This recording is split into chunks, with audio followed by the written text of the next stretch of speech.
Coming up next is the Dr. Kim Taylor Show. Here's your chance to talk about what matters to you. Although you'll receive helpful advice from Dr. Kim, remember this is not to be construed as any form of psychotherapy, diagnosis or treatment, and cannot replace a therapeutic relationship with a mental health professional. You can reach Dr. Kim by calling 564-1290 or 866-564-1290. You can also listen live on the internet at drkimtaylorshow.com. Now, here's Dr. Kim.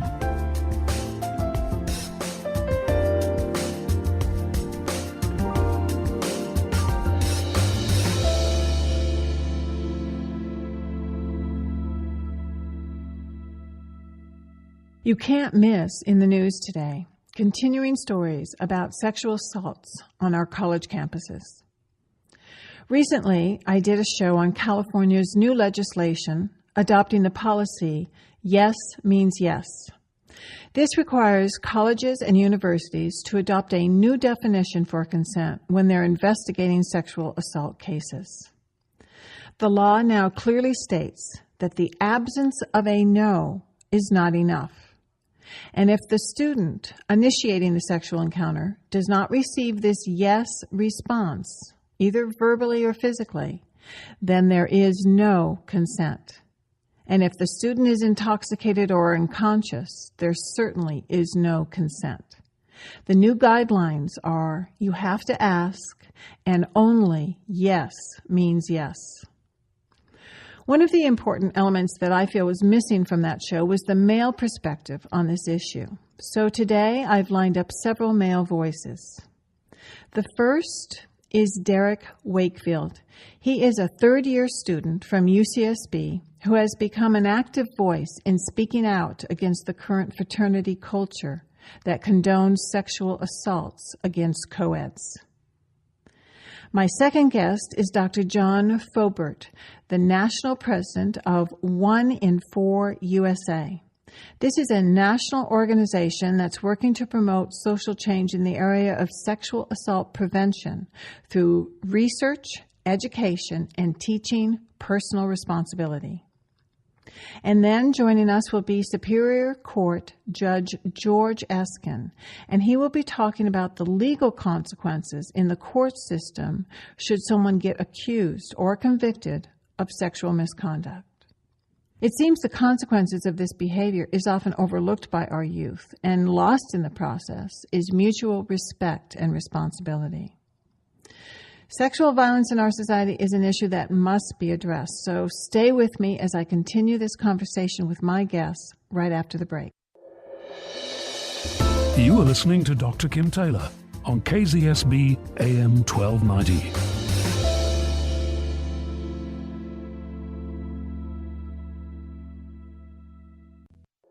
I am talking with Derek Wakefield. He is a third-year student at UCSB, and he's speaking out against the college culture of partying and drinking and how this can often lead to sexual violence against women. Welcome to the program, Derek. Hello, Dr. Taylor. Being a student at UCSB, what are you seeing about the culture of the fraternities that is actually contributing to perhaps the increase in sexual assault on our college campuses?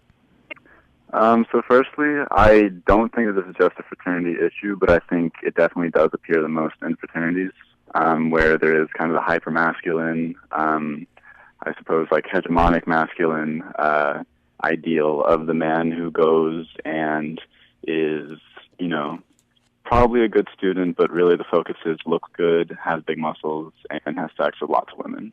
And I think that's something that is reinforced a lot to young men just throughout pop culture and throughout sorts of characters that are idealized in TV shows. And I do think that sort of an ideal has a big effect on many of the fraternities here on campus.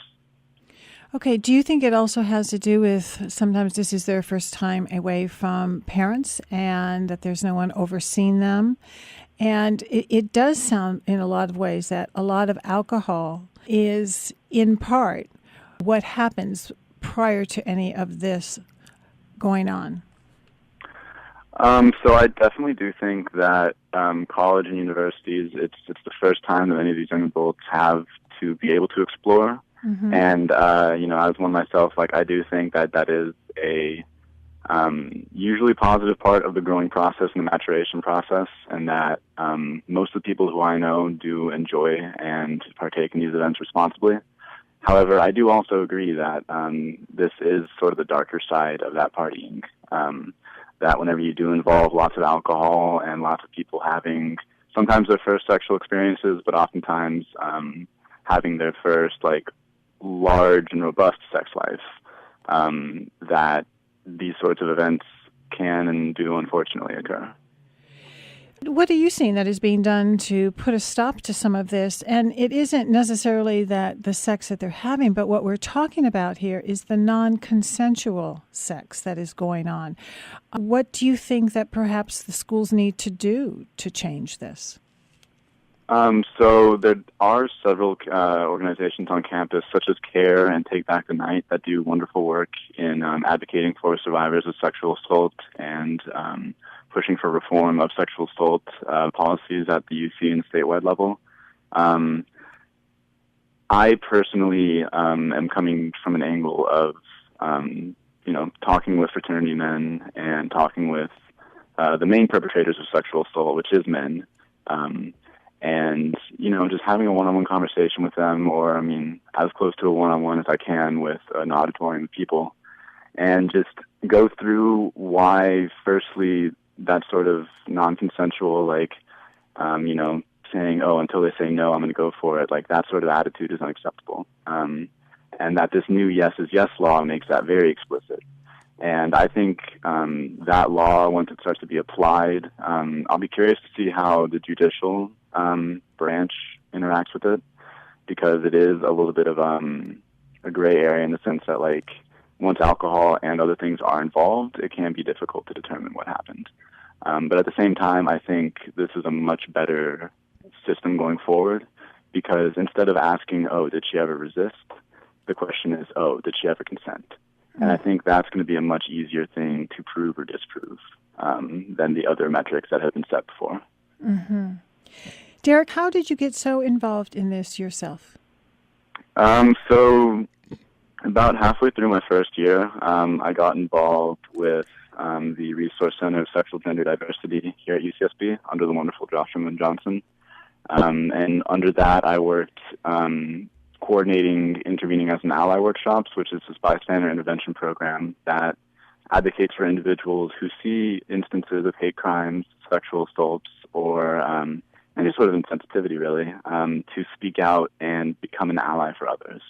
And that was basically the first thing that inspired me. And since then, I've become a feminist studies minor. I've taken numerous classes, and this is something that I'm really passionate about, because I do identify as, a very masculine man.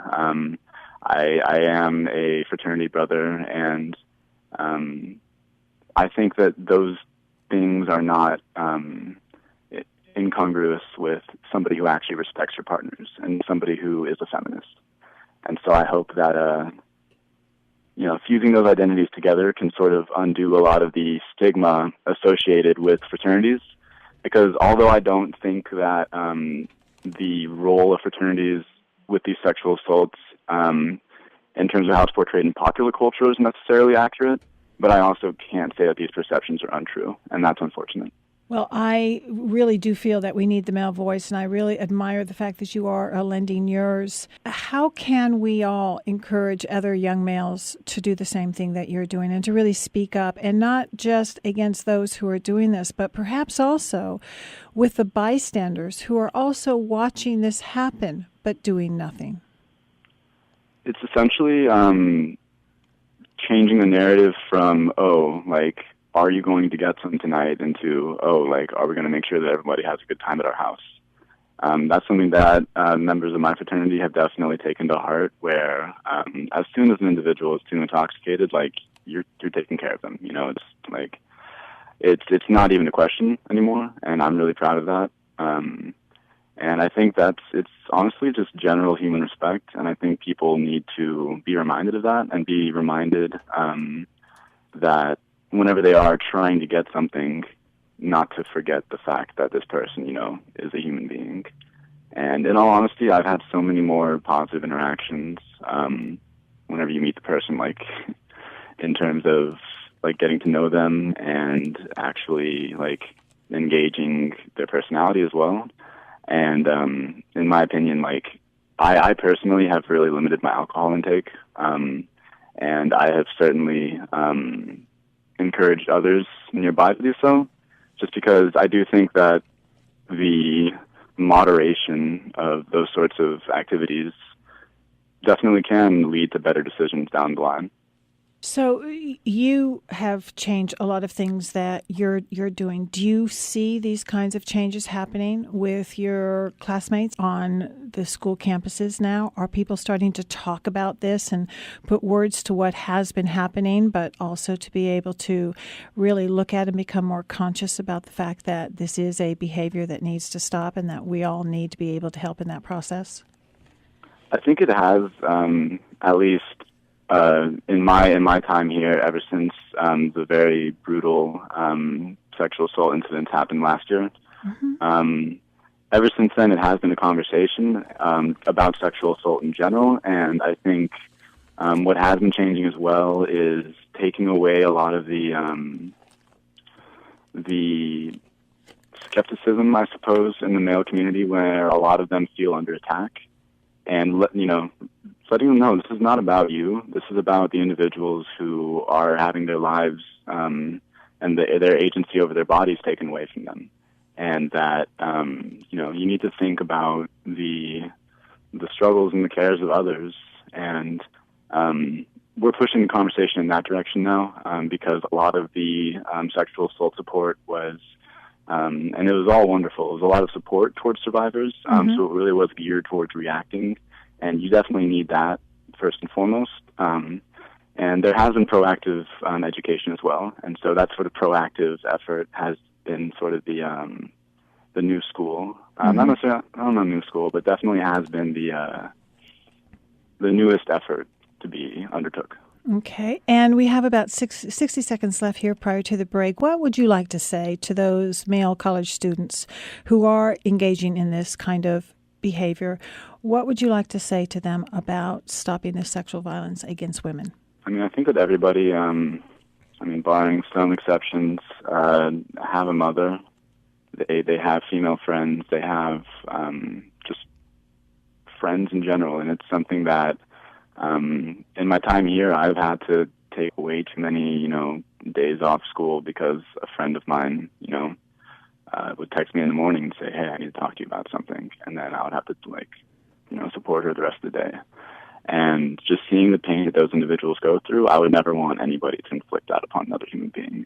Mm-hmm. And I think if people were aware of what they were doing, maybe I'm being optimistic, but I don't think that these individuals who are perpetrating them are fully aware of the amount of harm they're inflicting. Mm-hmm. And, that's why I say that I think it is this over-focus on getting sex and, being that manly man. And I would say, if you can do that and still respect women, that's even better. Mm-hmm. And I think that a feminist man, is a really powerful force, just because we usually are the ones who are perpetrating these crimes. And so it is up to us to make sure that we change our behavior and can make the world better. Well, thank you very much for being that voice and for sharing that. Derek Wakefield, thanks for being on. And we'll be right back right after the break. You are listening to Dr. Kim Taylor on KZSB AM 1290.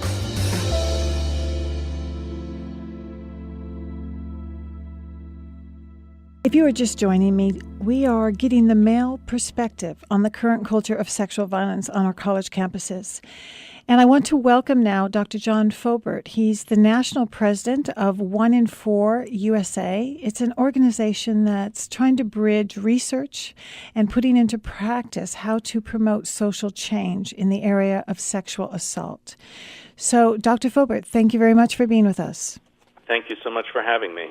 Let's start by you. Tell us, what does 1 in 4 mean? Where did that name come about?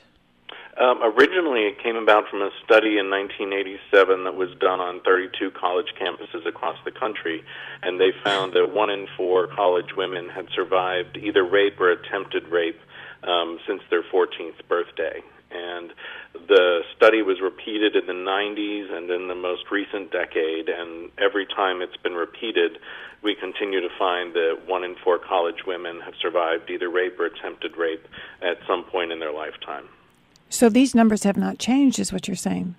That's exactly what I'm saying. They have not changed at all. Wow.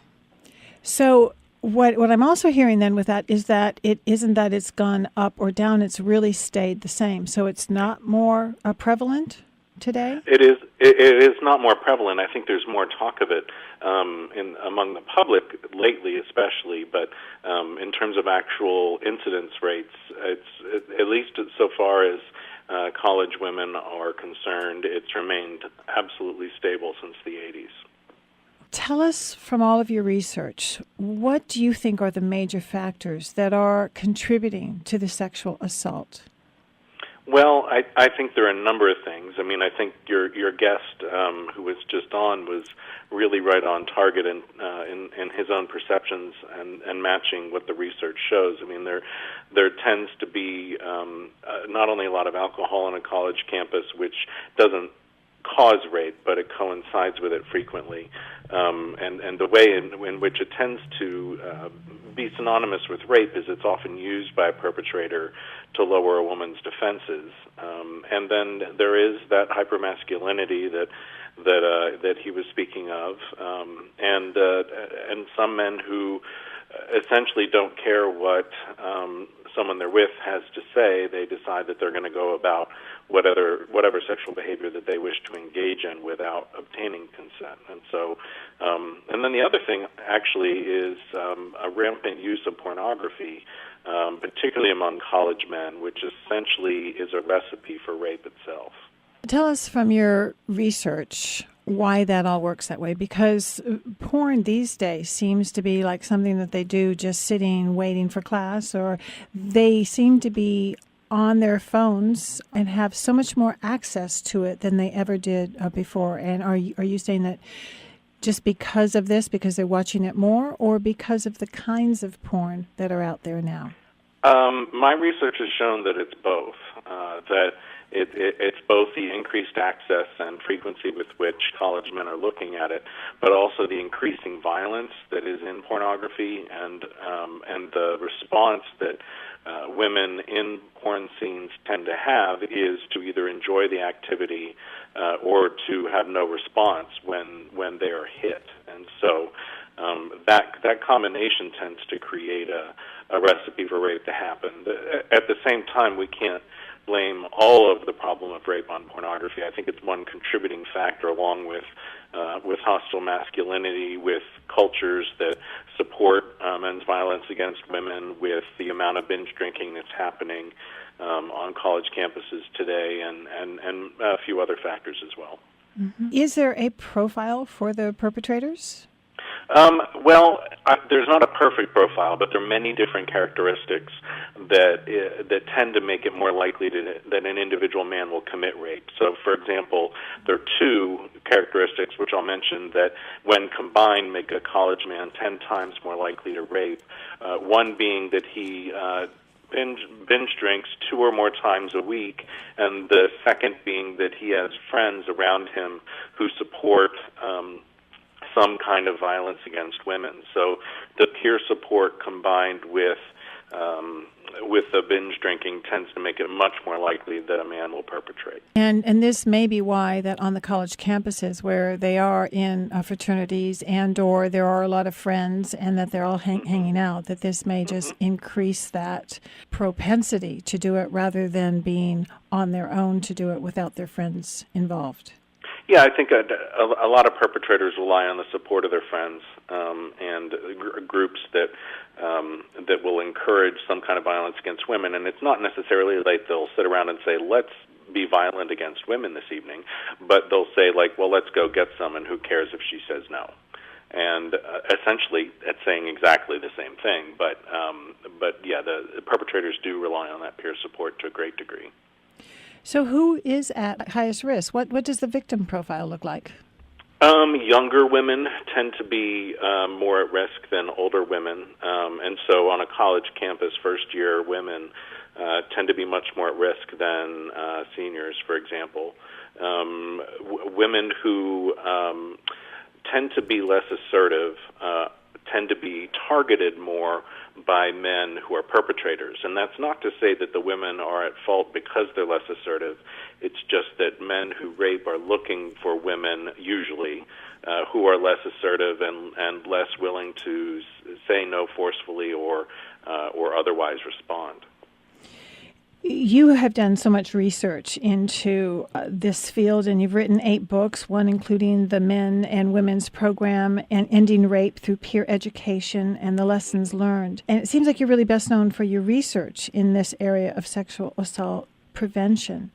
So what kind of social change do you think needs to take place in order to be able to decrease this behavior?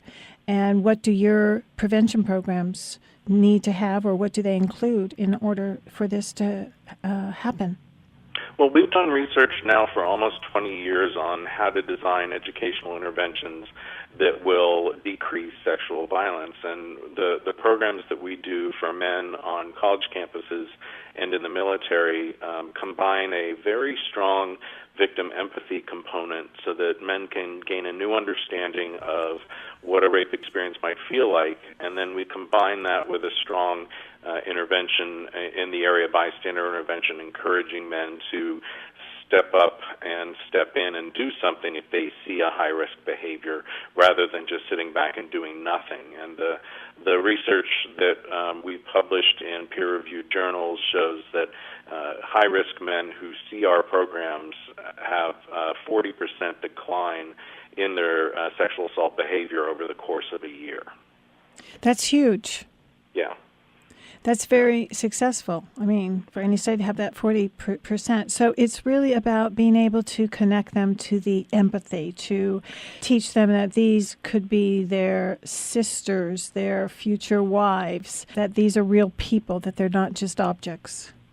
Yeah, getting them to connect that they're real people, and we actually, to do that, we talk about what it might feel like as a male to be sexually assaulted. And certainly some of the men in our audiences know that from personal experience, but most of them do not. And so we talk about what it might feel like as a male to experience it, because that's a way that most men have not really thought about the issue before. So they learn to think about it from the other side, and it actually helps lead to a decline in sexual violence. Now, you also work with needs to happen next, and how can men get involved in this process so that their voice can be heard?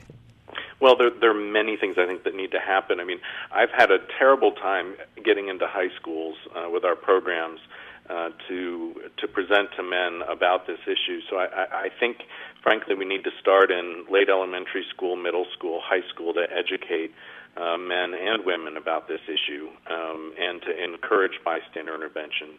I think we need to do a better job on college campuses to have a multi-tiered approach to prevention, so that it's not just something that's discussed briefly during new student orientation, but is more ongoing. I think the college campuses need to start mandating the expulsion of men who commit rape rather than just giving them an educational sanction or some sort of thing. And I think everyone in our culture needs to understand that what rape consists of and when it's most appropriate to step in to help prevent it, because until we as a society decide that this is a problem on a large scale, not a lot is going to happen. Mm-hmm. Do you feel that for something to really happen, that it is the male voice that needs to be heard, and it is males talking to other males about how to be respectful? I think that's a very key part of the solution. I think that we owe a lot to women who were the only voices on this for so many years.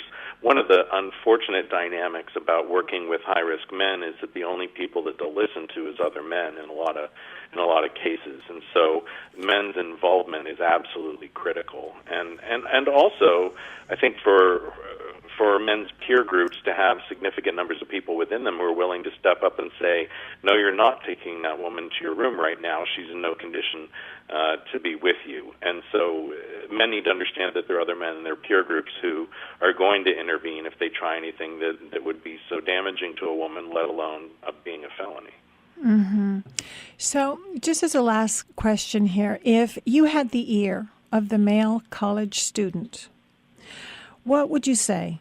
And how would you talk to him about stopping this kind of behavior and about thinking about what he's about ready to engage in? Well, I think that one of the things that we've been successful with 1 in 4 is to treat men as potential helpers rather than as potential rapists, and to talk about ways in which that they can make things better for this issue as a whole. And so we don't wag our finger in their faces or say, you're a horrible person. We appeal to the good in them to say, we can be better as men than we're made out to be in our society, and as many of us actually are. And we need to step in and do something if we see a guy who's going to make a big mistake, which really underplays it, not just a mistake, but commit a felony and hurt someone that badly, that we need to step in and do something. Mm-hmm. Okay. Well, Dr. John Foubert, you travel worldwide. You make all kinds of presentations for these kinds of programs. You train other people to be a part of that process in training others. How can people reach you? They can reach me through the 1 in 4 email address at nomorerape@gmail.com. Okay, great. Well, thank you very much for being a part of our program here. Your voice is a voice that I think we need to hear, and I'm very glad that you're out there doing that. Okay, thank you so much. All right, we'll be right back after this short break. You are listening to Dr. Kim Taylor on KZSB AM 1290. We are discussing the new bill, Yes Means Yes, as a way to help curb sexual assaults on campus here in our state. And I have with me retired Superior Court Judge Eskin, and he's here to talk about some of the legal aspects of this new bill. So first, I'd like to say welcome to the program. Thank you very much. I'm delighted to be here. Great. I was wondering whether you can really detail for us how it will change a young man's life should he be accused now of having a sexual encounter without consent under this new law. Well, the changes insofar as the implications and challenges of a charge are that the whole atmosphere and attitude surrounding the administrative proceedings on a college or university campus will be altered. The bill, which adds a section to the Education Code, makes it clear that universities and college administrators and the people involved with protecting students against sexual assault will now have a different standard to apply to a determination of whether or not the sexual assault occurred. And I think that it really makes the person who's accused much more vulnerable to the consequences of such a charge. Okay, and it seems that the law will help to take away that kind of murkiness so that the victims will really know more clearly that it was not their fault because they did not give consent. Do you think that this will help the victims to come forward more and help the colleges take the issue more seriously? Well, that's the whole thrust of the legislation, to change the paradigm, to shift the focus, to cause college administrators to understand the seriousness of these allegations and to go about investigating and determining whether the allegations occurred, the circumstances under which they occurred, and what action, if any, should be taken. So I think that it is designed to educate everybody involved in the process concerning the implications of this conduct and the importance of accepting responsibility for their behavior.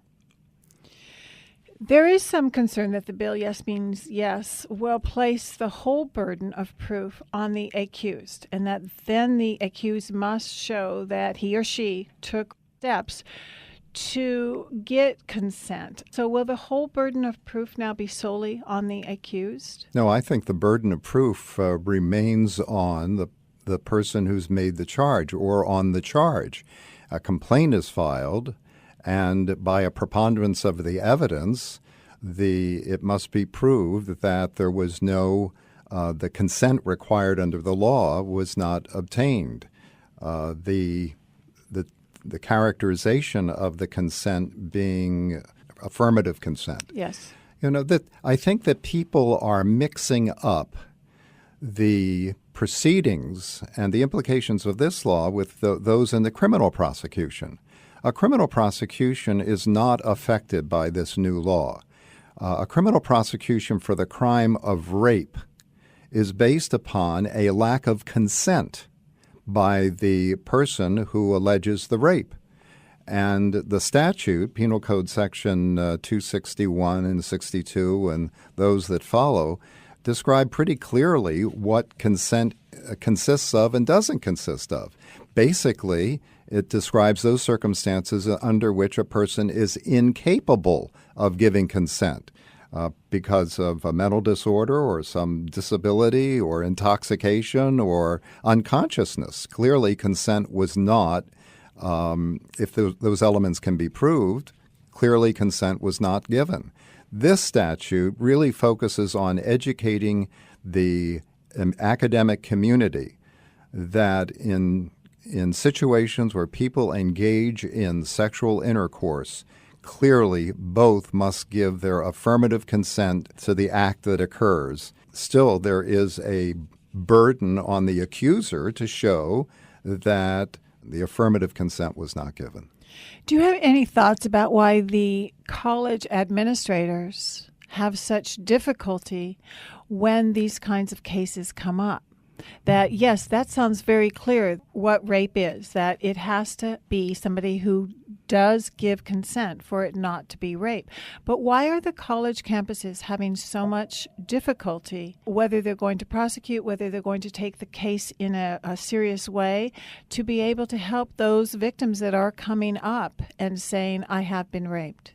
Well, historically, I can only rely on things that I've read with regard to the attitudes of college administrators, protective of the students who are being accused and at the same time protective of the students who are making the accusations. Basically, in my opinion, the colleges are ill-equipped to conduct proceedings that are in the nature of criminal proceedings. The students are subjected to examination and determinations frequently by administrators who have no training in the law and no training in procedure associated with the law. Fundamental constitutional rights are ignored. They're concerned about privacy of both the accuser and the accused. And I just don't think that they've been given the proper training or understand, and that's the purpose of this legislation, the significance of this conduct on their student body. And they've also been unwilling to, I think, to address the underlying root problem of alcohol. And until the universities and colleges are able, along with the rest of society, to deal with the real evil of this terrible drug, which has had such incredibly harmful effects on our society, then there's not much hope for progress. People have to act responsibly. People have to realize that when they drink, they are inviting themselves to engage in conduct that is going to cause harm to themselves and others. And they lose all sense of balance. They lose all sense of perspective. They lose all sense of respect, sometimes for themselves, maybe many times for themselves, but certainly respect for others. Mm-hmm. I think that was said very well.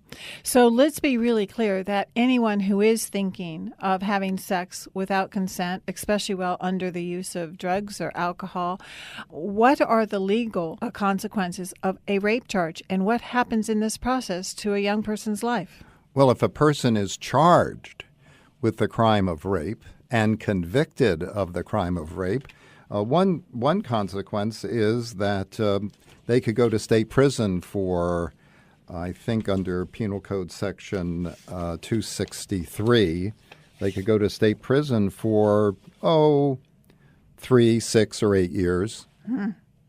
I mean, that's a direct consequence of a rape conviction. A judge could sentence a person who's charged with the crime of and convicted of the crime of forcible rape, but merely the charge carries with it implications that are going to affect a person's future. And I don't think that young people today are sensitive enough to the implications in terms of their future careers, their future lives, their employment, their future educational opportunities, to the fact that they may have faced a felony arrest charge. That carries a label that will affect them the rest of their lives. So there is a lot to think about, which I'm sure that these people in college are not really looking at the consequences. I mean, that's one of the problems, is that they don't look around the corners. They think that they're invincible, that nothing bad will happen. So you are really saying that it would be wise for them to know what happens in a rape charge, that there are dire consequences, that they might not just end up in jail, but it will change their life, whether it's their employment. There is a lot that will happen to them in this process. Well, a lot has happened over the past 60 years. And I picked 60 years because that's when I went to college, 60 years ago. And the world has changed. What happened when I went to college is that there were panty raids. And this offended the college community when fraternities would raid the sorority houses or the dormitories of the co-eds and try to get into their drawers, meaning the drawers of the cabinets, to pull out their panties and run away and have this trophy. That was the conduct that I engaged in, that was engaged in. I didn't participate. Really, I didn't. In the late 50s when I was going to college. And something's happened over the last 60 years. A lot of it has to do with a greater acceptance of consensual sexual intercourse. Because when I entered college in 1955, women were not permitted to be in the dormitory rooms of male students. That changed very soon afterward. But there's been a greater acceptance of sexual intercourse by consenting adults over the years, but now it has gone to an extreme that's also reflected in the violence of our culture and the alcohol abuse in our culture, where some young men think they have a sense of entitlement and don't stop to think of the consequences to themselves and the implications of their conduct to the people who are the object of their lust. I'm not sure it's always affection, but their lust. And that's something that there needs to be a big shift in. And I think this bill, this Yes Means Yes bill, is designed to call attention to the importance of stepping back and saying, wait, what am I doing here? And what are the implications of my behavior? So it sounds like what they need is a pause button to make it a more conscious thought and to really ask, did I get consent? Well, what I would want to say to a young man is think of the young woman who is the subject of your desire as your younger sister or your mother. If they were in this position, would you treat your younger sister or have your younger sister treated or your mother treated the way you are treating the young woman who is the object of your lust? What I have always said is that I don't believe that this will change until men are speaking out and really speaking out against those who are abusing women. So we really need to hear the male voice. And I would like to ask you, what would you like to say to those male college students who are engaging in this kind of behavior as a way to try and stop some of this violence? Well, I'm probably going to be a bit repetitious, but I think it boils down to the word that I've used repeatedly, and that's respect. Do you have respect for other people? Do you have respect for yourself? And if you do, you're going to think twice, I would hope, before you engage in conduct that shows a complete lack of respect. Engaging in an act of sexual intercourse with an unconscious woman shows absolutely no respect for that person as a human being. And again, if you could think of having your mother or your sister or someone with whom you're very close of the opposite gender being subjected to this behavior, do you really want to go forward with this? And the pause button is so important. But the more alcohol you drink, the less likely you are to push that pause button. I think it's very important for men to speak out with regard to sexual assault. I think it's very important for men to speak out about violence, which we all watch every Sunday afternoon on our television sets and celebrate. I think it's something that really requires a change and shift in attitude, and that's what this legislation is all about insofar as the college campuses are concerned. I would like to thank you very much for being here. We've been talking to retired Superior Court Judge George Eskin. Thank you. Thank you very much for having me. We'll be right back after the break. You are listening to Dr. Kim Taylor on KZSB AM 1290. I want to thank all of my guests for being here. Superior Court Judge George Eskin, Dr. John Foubert from 1 in 4 USA, and Derek Wakefield, a student advocate from UCSB. Thank you all for being here. I am so glad to hear such positive and strong male voices that are really speaking up now to create the change and the awareness that really needs to happen in order to be able to stop this epidemic of sexual violence. This is happening not only on our college school campuses, but everywhere. And the time is now. As I've said, men do need to stand up, and they need to teach their boys to have respect for themselves, but for women also. And women need to respect themselves and really start to be very clear about consent. So the answer is really mutual respect and personal responsibility. Thank you for joining me here, and I hope that you will join me again next Thursday afternoon. I'll be here live at 5, where once more we will open up the hour and talk about whatever's on your mind and what's happening out there in the news. So don't forget to listen to the rebroadcasts right here at KZSB AM 1290. It's Thursday evenings at 10 and Sunday mornings at 9 a.m. If you'd like to send a comment to me, go ahead and send it at drkim@drkimtaylorshow.com. Meanwhile, have a great week, and until then, stop waiting for other people to change. And if you want change, stand up and be the change. It's true. Nobody else has to change in order for you to get better. Take care.